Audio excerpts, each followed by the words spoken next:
नमस्कार, मैं कोमल श्रीवास्तव। आप देख रहे हैं समाचार नेशन न्यूज लाइव। खबर आ रही है प्रयागराज से। प्रयागराज में आजादी के 75वें अमृत महोत्सव के चलते प्रयागराज के संगम के पावन भूमि से विश्व के सबसे बड़े सफाई अभियान का शुभारंभ किया गया।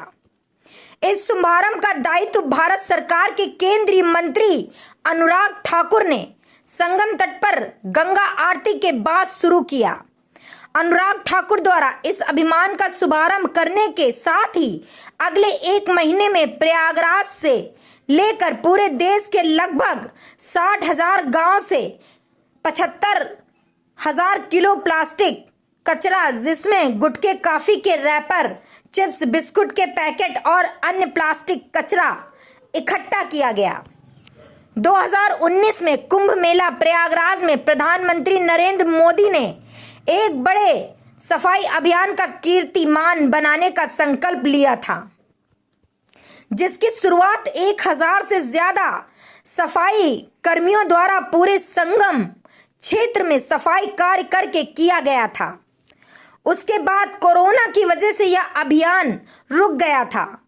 अब एक बार पुनः सफाई अभियान के तहत 75,000 किलो प्लास्टिक कचरा बटोरकर एक विश्व रिकॉर्ड कायम करने के साथ साथ विश्व के सबसे बड़े सफाई अभियान के तहत अब तक की सबसे ज्यादा प्लास्टिक बटोरने का कार्य किया जाएगा। आजाद को पाठ्यक्रम से हटा दिया गया, जिसकी वजह से आज जो नया बच्चा आ रहा है, छात्र आ रहा है, वो जानता ही नहीं कि चंद्रशेखर आजाद को क्या इस दिशा में, जैसे मोदी आज़ादी के 75 वर्ष जहाँ देश मना रहा है, और आपने देखा होगा पिछले कुछ दिनों में ये प्रयास किए गए कि हर जिला में जहाँ पर आज़ादी दिलाने में जिन लोगों की बहुत बड़ी भूमिका रही, उनको याद भी किया जाए, जिनको एक एजेंडा के तहत शायद आज़ादी के बाद देश के लोगों तक उनकी गाथाओं को, उनके योगदान को पहुंचने ही नहीं दिया था। ऐसे अनसंग हीरोज़ भी, जिनकी बहुत बड़ी भूमिका देश के